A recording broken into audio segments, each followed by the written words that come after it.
How could the greatest library in human history also be the most powerful spy network the ancient world had ever seen? Before satellites and secret codes, there was Alexandria, the city where knowledge itself became a weapon, and every scroll that arrived on its docks could decide the fate of empires. Before we begin, take a moment. Where are you watching from? And what time is it right now? Drop it below and make sure you hit like, share, and subscribe, because the story you're about to hear will change how you see power, knowledge, and control forever. Long before the CIA or MI6, intelligence wasn't about gadgets or agents in the shadows.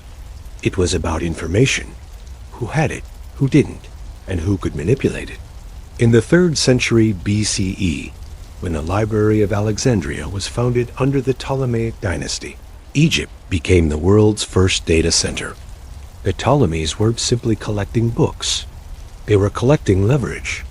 Every scroll confiscated from ships arriving at the port was copied by scribes, the originals kept for the library, and the copies returned to their owners. To the merchants and scholars, it looked like a gesture of learning. To the rulers, it was an act of information capture, a quiet operation of intellectual espionage. The library wasn't just a building of marble and papyrus. It was the beating heart of a system, a living intelligence network disguised as scholarship.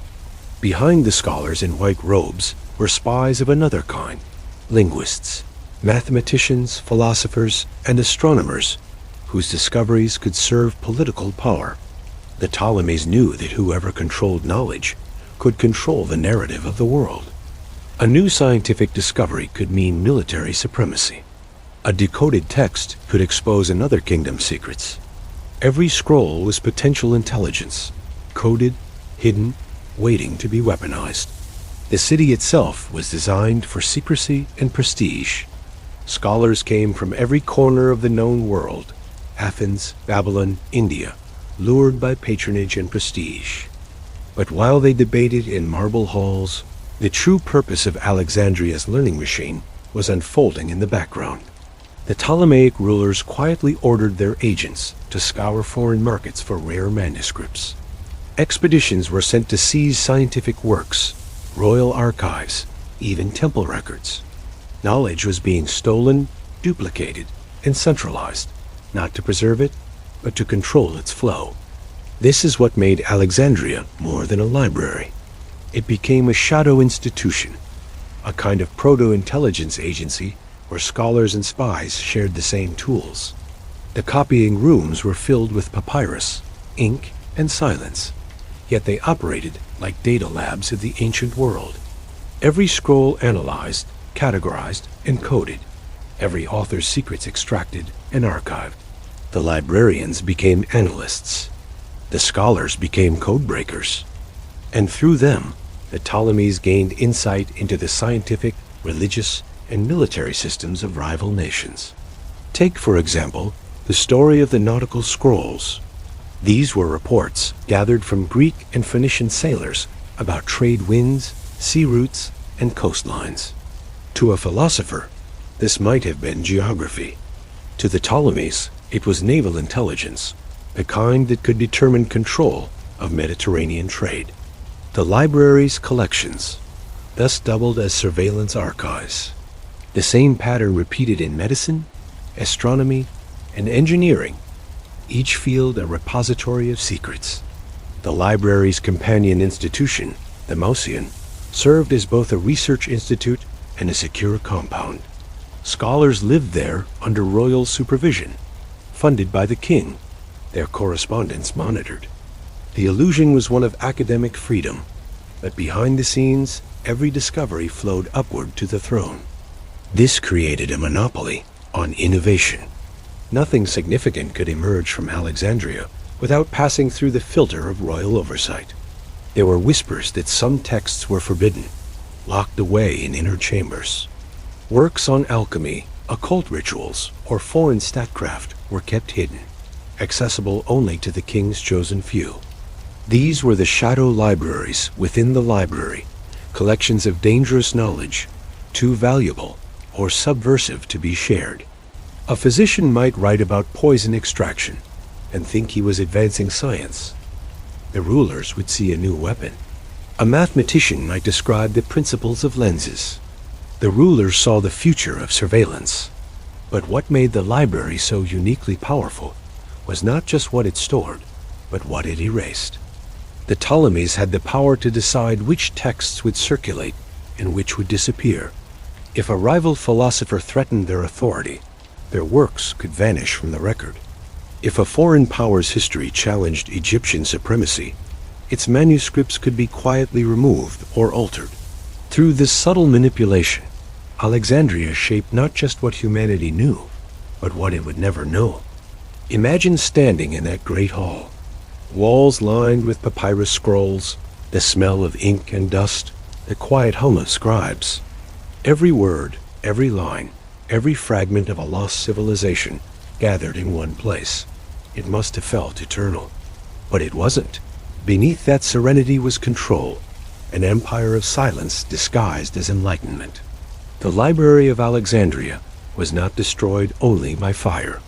It was also undone by secrecy, by the same shadows that made it powerful.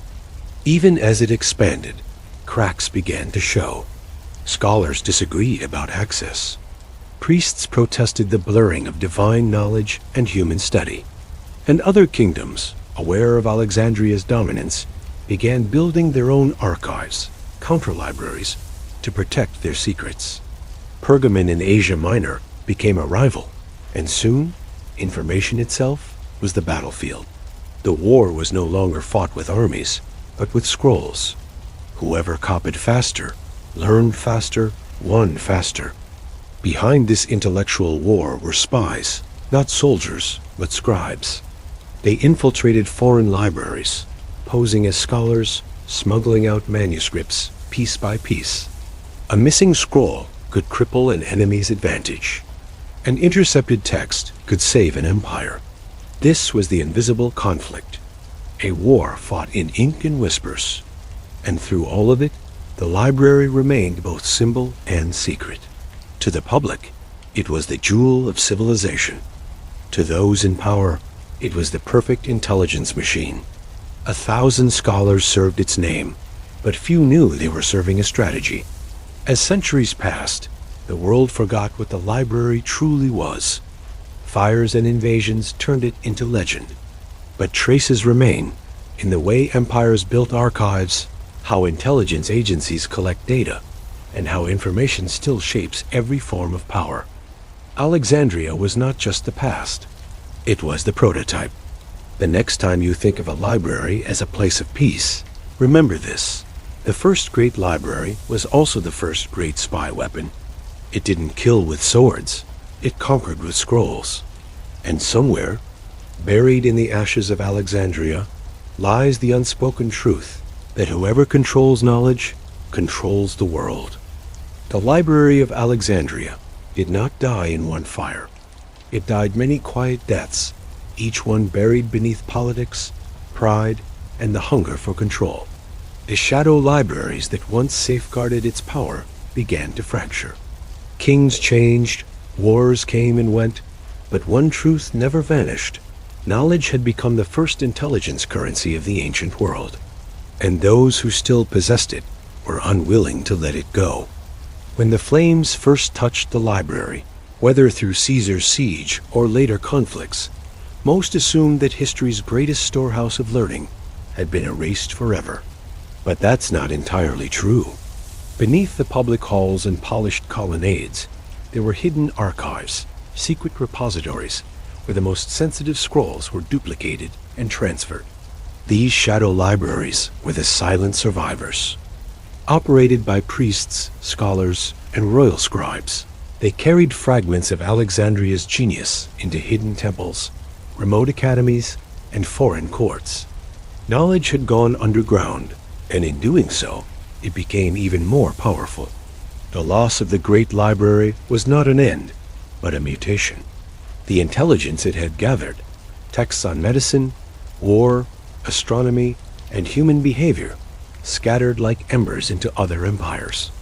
In Greece, philosophers began to reinterpret fragments of lost Alexandrian texts. In Persia, royal archivists preserved some of the scientific records under new names. And in the East, scholars who had once studied under Egyptian masters carried copies to India and beyond. These scattered remnants became the intellectual DNA of the next 1,000 years, invisible threads connecting the spy networks of empires to the scholars of civilization. But what's most fascinating is how the philosophy of secrecy survived. Alexandria had taught the world that knowledge could not just be stored, it had to be controlled. Across the ancient world, that idea evolved. The Romans created their own intelligence archives, locked within the state bureaucracy. The Byzantines built scriptoria within monasteries, guarded by vows of silence, their scribes both preserving and concealing texts from public eyes.